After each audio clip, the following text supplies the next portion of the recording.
Good afternoon, or good morning, or good evening, depending on where you are.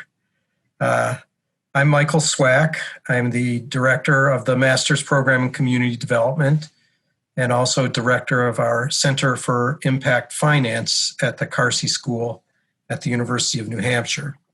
For the webinar today, I'm going to take about 15 minutes to do an overview of the Master's Program in Community Development, and then introduce and talk to Andreanecia Morris, one of our recent graduates.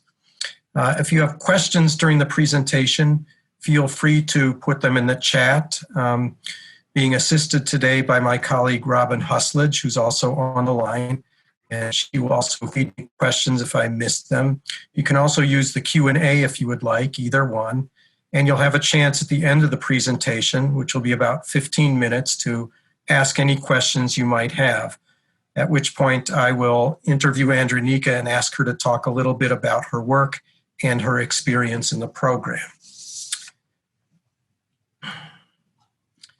So let me start by telling you briefly about the Carsey School. The Carsey School has a range of academic programs and also research programs. The academic programs include a Master's in Community Development, which I'll be talking about, and we also have Masters in Public Administration and Public Policy. The Masters in Community Development is an online program. In the past, we had a short-term residency program on campus in the summer. We're now online. We may at some point return to having some short-term residency, which would involve coming to campus for 2 weeks or so. But as of now, we're continuing to run this as an online program only. An important part of that program is you go through the program as part of a cohort. That is, you go through the courses with the same group of students. It's a very diverse group of students from all walks of life and from all around the United States and beyond. We'll talk to Andreanecia a little bit about the cohort experience as well. And the program itself involves a capstone project, a project that we'll ask Andreanecia to talk about hers, but it's a project that also is accompanied by a 4-course sequence that walks you through a project that you carry out in your home community. In addition to that capstone project, there are a set of required courses in management, finance, public policy, and community development. And again, the emphasis of the program is to build your skills to make you a more effective practitioner in community development.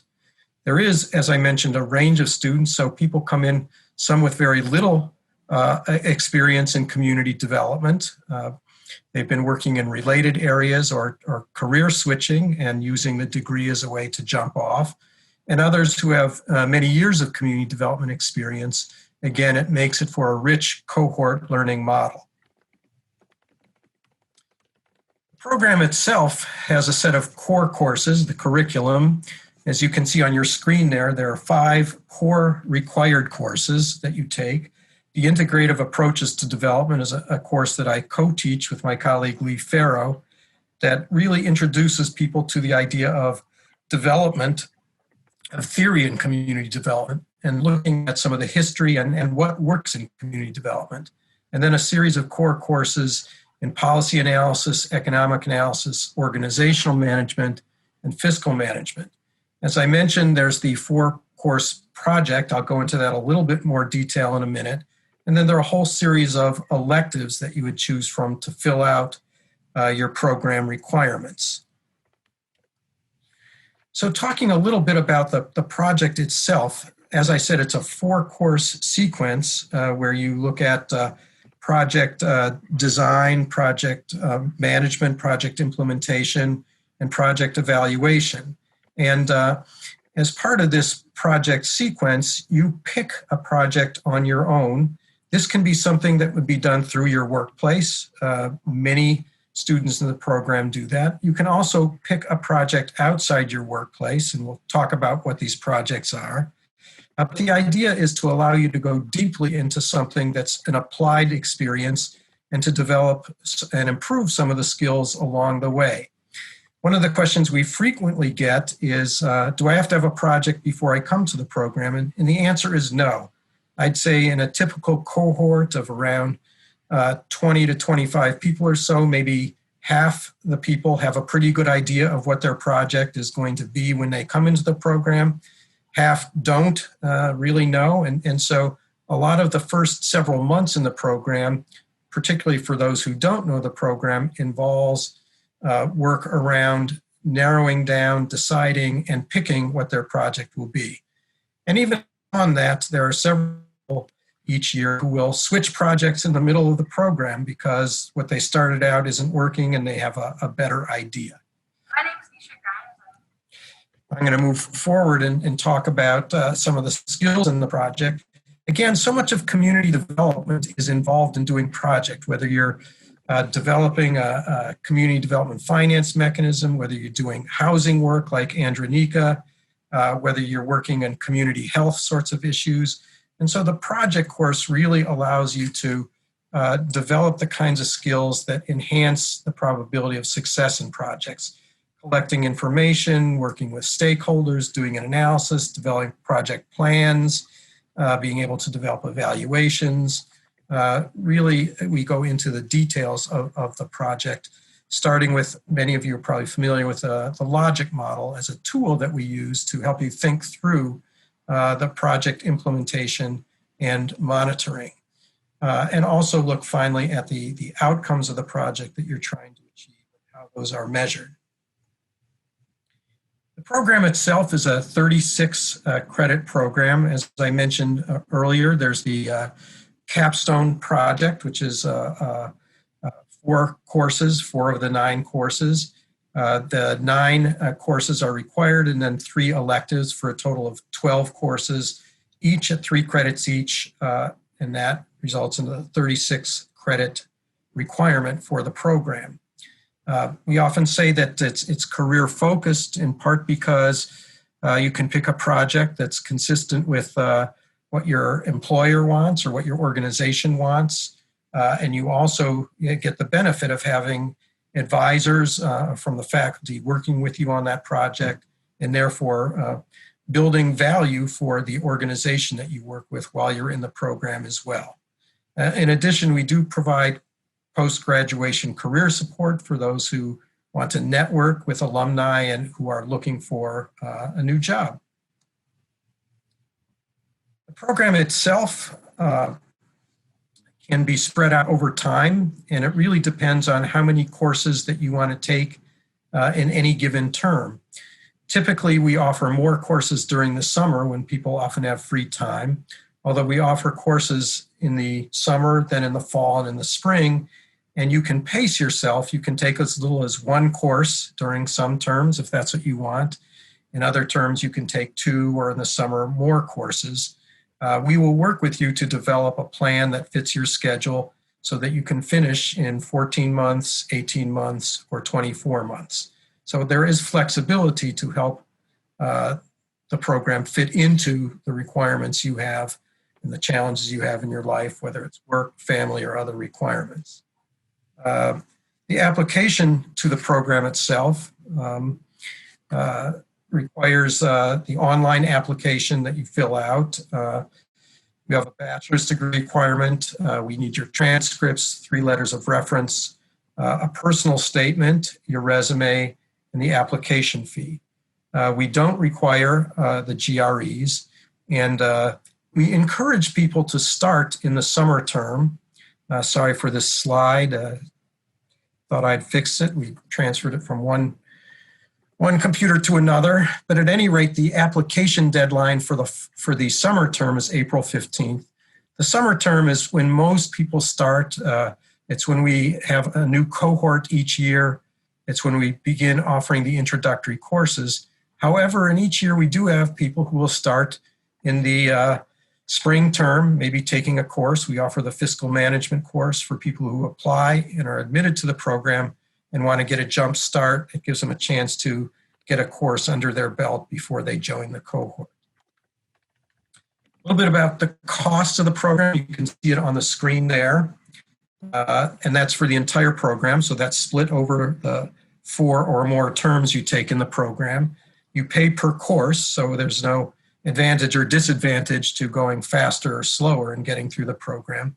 In addition, we do offer scholarship assistance, both grants and access to student loans.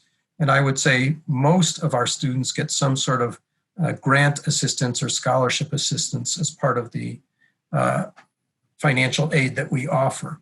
In addition, we have partnership agreements with the organizations you see on the bottom, LISC, Opportunity Finance Network, NeighborWorks, Peace Corps.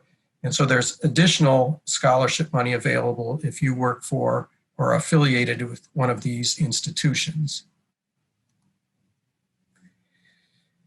Again, the master's program, we have graduates all over the world right now. We're working in the United States and overseas. We've had students from Asia, from the Philippines, from Central America. So again, a very diverse cohort of students.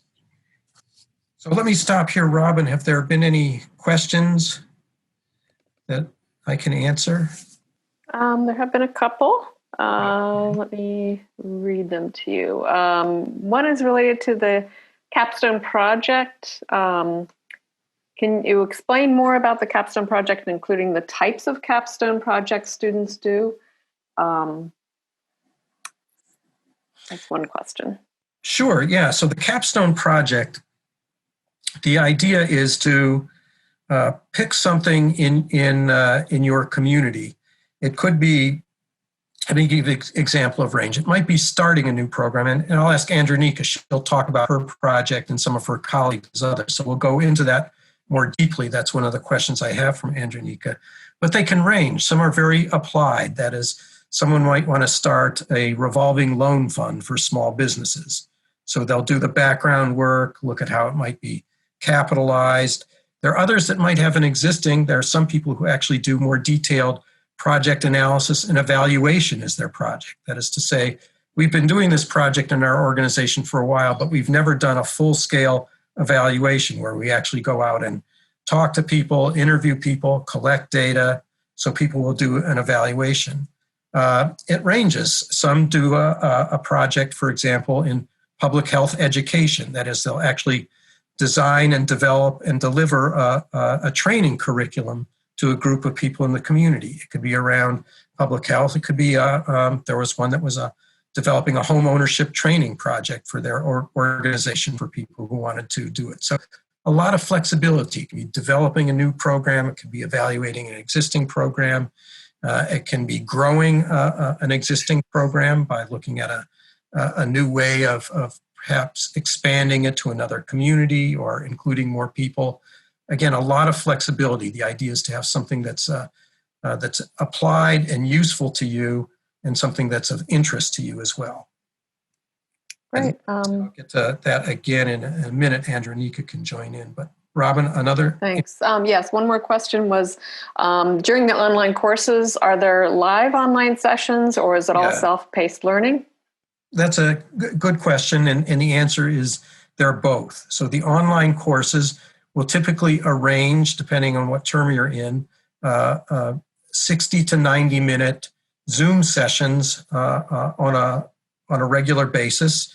If it's a course that's offered in 5 to 8 weeks, then generally you'll meet every week for an hour to an hour and a half online, in addition to the work that you do that's asynchronous. The other thing I should add is that we also really emphasize small groups. So for the online courses, you will frequently, which is typical of graduate schools, is be asked to work with other people.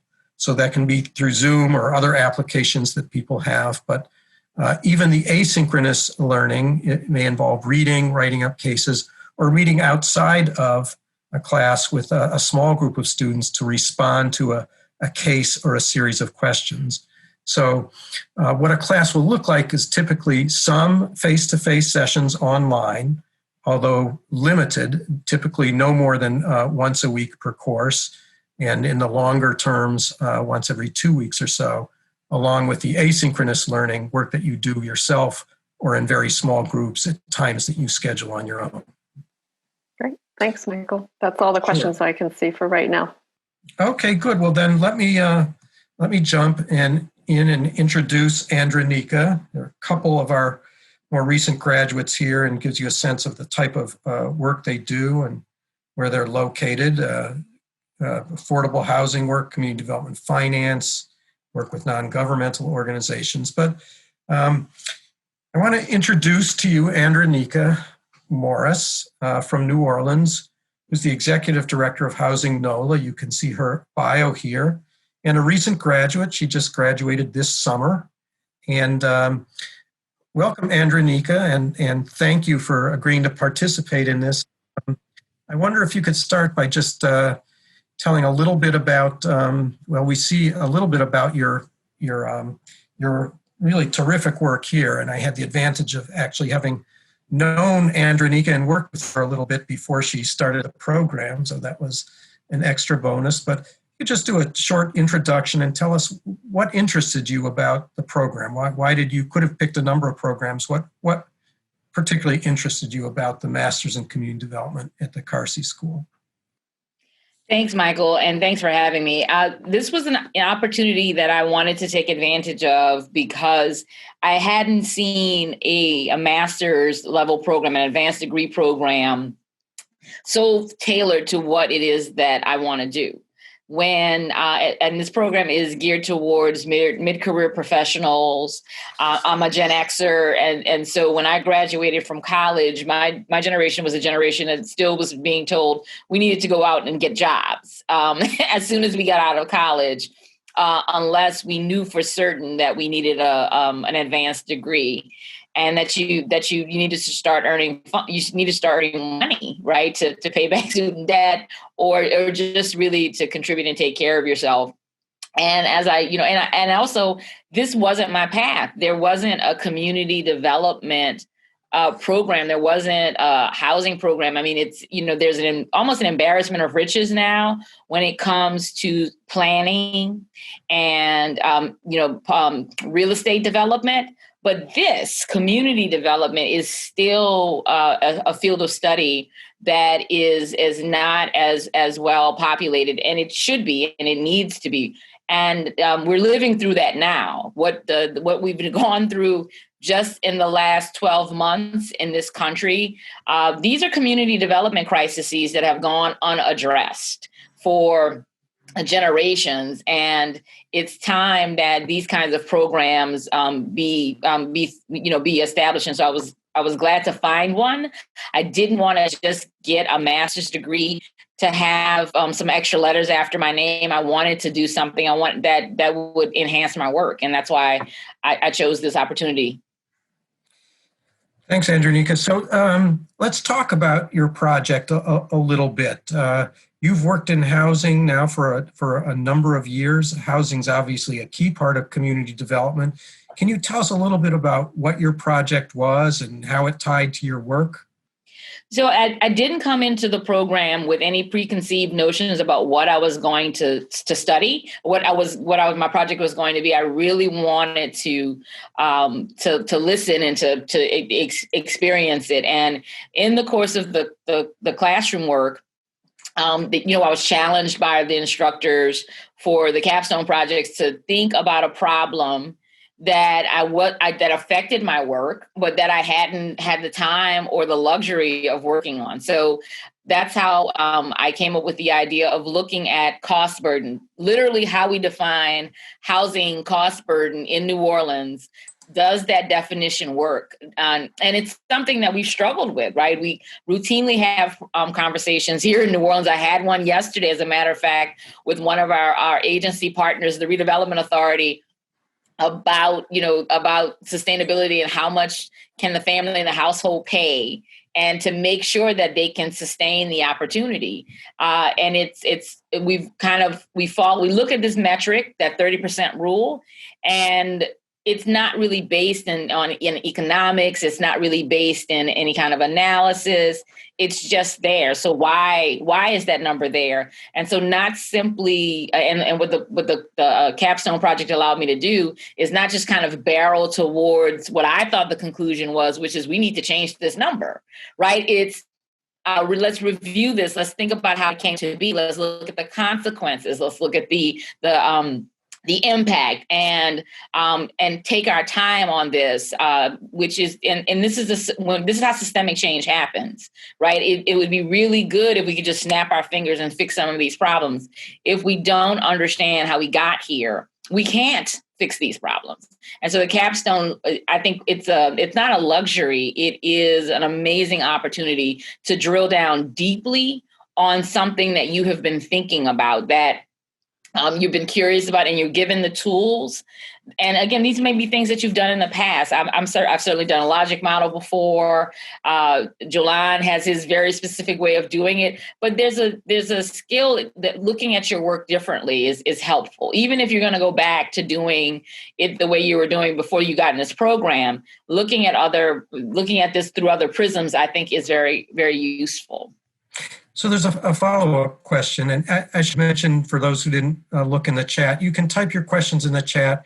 We also unmuted, so if you want to jump in, you can do that. But there's a question, Andreanecia. Did you start your project immediately when you started the program at UNH?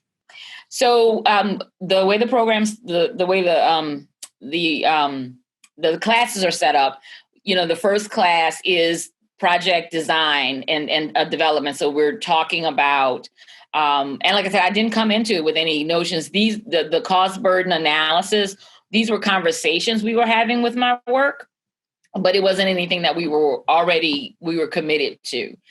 And so I went through, we were sitting in the classes, we got asked the questions about what did we want to work on, had a number of ideas. And that's also part of this process is you're workshopping ideas. You may fall in love with an idea and be able to make it work, or you may go through multiple ideas until you finally settle on one. And then you start working. And again, that there's support for that to help you design and develop a strategy. And I'm still working on my project. I graduated this year. When we set up the design, and it's allowable and it's possible to design a project that you're not going to complete inside of your term and still graduate, right? Because as long as there is a strategy to deal with that, and a reason for that, and you meet your coursework obligations, you can continue your research after you finish your degree. So as a follow-up to that, Andreanecia, you talked a little bit about workshopping your idea. It gets to the point of a cohort program. Can you tell a little bit about your cohort and how that worked and how your fellow students contributed to the discussions and your project and other academic experience? So that was really great. And unfortunately, because of COVID, we're not sure if this is going to be able to be the same way. And Michael and Robin and the rest of the team are working very, very diligently to replicate that.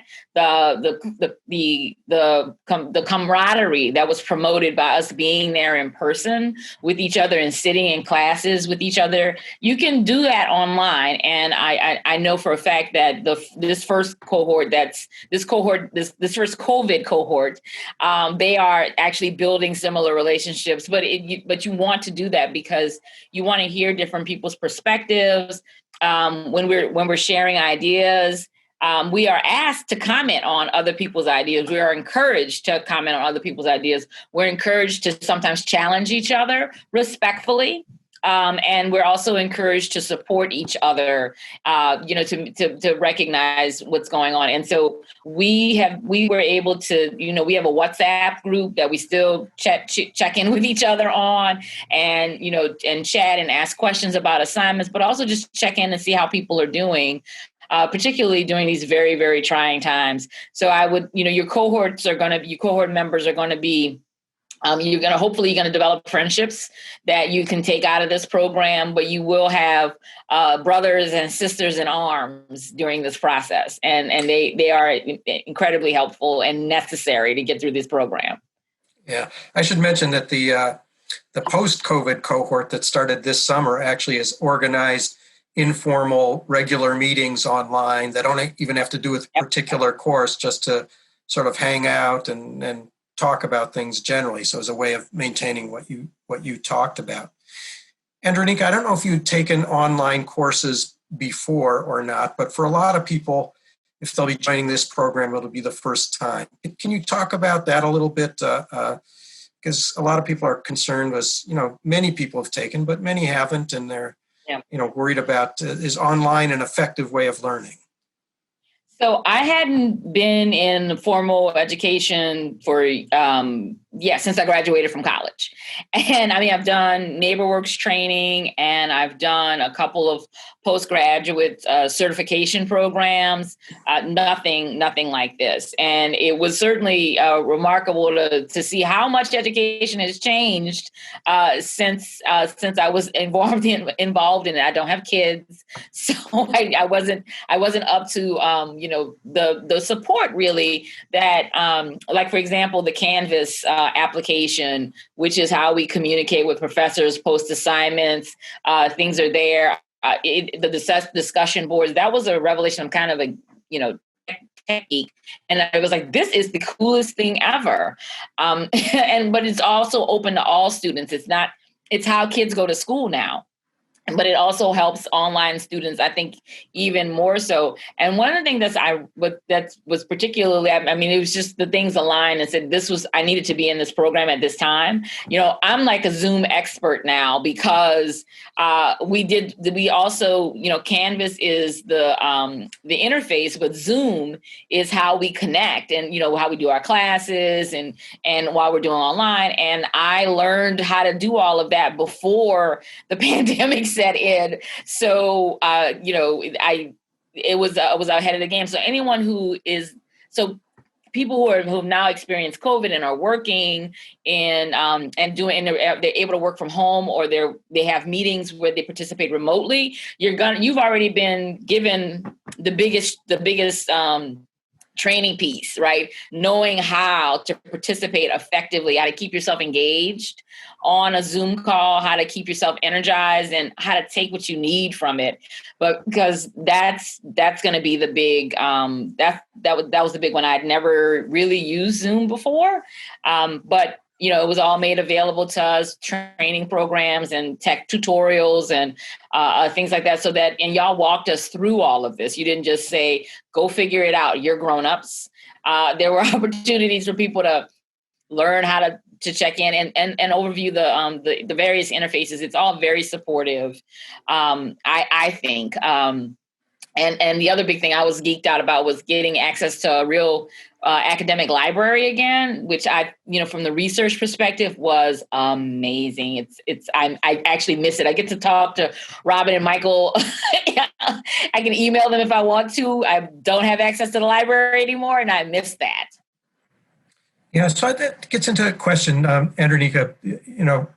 For many people, they'll be coming back to school like you did after a fairly large break, and often are a little nervous when they come, especially about if they're taking courses where they don't have much experience. So we see sometimes people are concerned about, oh my gosh, I have to take a community development and economics course. I'm going to have to deal with statistics and new programs. I'm going to have to take a financial management course. I don't really understand balance sheets and operating statements and things like that. I wonder if you could tell us what was challenging about the program and strategies that you and your cohort members developed to deal with those challenges, whether it was the substance of courses that were particularly new or challenging material, or even the fact that, your colleagues like you, we're talking about people who often have very demanding jobs and family responsibilities, and a lot of juggling has to go on. What did you find as the biggest challenges, and how did you develop strategies to deal with those? So the balance is going to be the big thing. And you've got to be clear about what you can and can't do. And that is one of the genius parts of how the program is designed. The summer courses really give you the opportunity to test your tolerance and to figure out what you can and cannot do. If you, and at that point, you can start making some decisions about the fact that, maybe I can't do two classes a semester, particularly in the fall and the spring. I know I left the summer course last year, resolving never again do 4 classes in the summer. And I said, oh, I'm never doing this again. And that's what we did. I worked with my academic advisor to lay out a schedule that kept me on course, but that also, didn't keep the pressure up because it was too hard. It was too much. And you've got to give yourself that room. You've got to be honest about it, right? With your advisors, with the staff, and with the professors. Let them know what's going on. You may have to drop a class. You may have to make changes. Again, this is your experience, and you have the power to customize it. The coursework was all pretty familiar to me, but I know I've had conversations with cohort partners who haven't seen some things before, and I think that's being familiar with some of these concepts can be as problematic as unfamiliarity, right? Because if you have a fixed idea in your mind about like a logic model and how to lay out financial documents, it may be hard when your professor is saying, I want you to do X in this way, and you know a better way, right? But it's the same advice I would give to somebody who'd never seen this before. Listen to the instructions and think about it from the assignment. Like what you're being asked to do is evaluate this and to determine if it's something that can work for you and work in your chosen career path, or how it fits inside your chosen career path, rather than what you know already and how what you want to do, the way you want to do it is better. And so that's a conversation I've had with some of my mentees saying, hey, I get you know how to do this. The professor wants to know if you can do it the way that they want you to do it. And also being exposed to data analysis tools that are critical to the kind of work that we do. But not everyone has the benefit of having access to data analysis at that level. You'll get the experience of it, you get to understand it. You may be fortunate enough to bring it back to your work and use the software on your job, or at least you can be familiar enough with it so that if you do run across this that kind of work again, you can participate. And again, this is real growth and development opportunities. Okay. Well, let me see if there are any last questions that people want to ask, either through the chat or unmute yourself and ask, because we're near the end here, and I want to make sure we do get any questions that people have. You see any others, Robin, that I've missed? No, nobody's posted in chat at least, or the Q&A. So if you want to ask a question, just unmute yourself. There's a little mute button that you can click on to unmute and ask Andreanecia or Michael any questions. Okay, well, I don't see any, and I want to thank people for joining us today. I do see one question earlier on for Andreanecia. Andreanecia, did you start this project immediately? I think Michael already asked that. Yeah, question. We are. Yeah. All right. Okay. Great. Well, thank you for joining us. On the chat, you see the email address for both me and for Robin. So if questions come up after, please feel free to contact us. And Andreanecia, thank you for taking time out of, I know it's a really busy schedule. Appreciate your taking the time. Thanks again for joining us. Thank you, everybody, and hope to be in touch if you're interested. Bye now. Thanks. Bye-bye. Bye.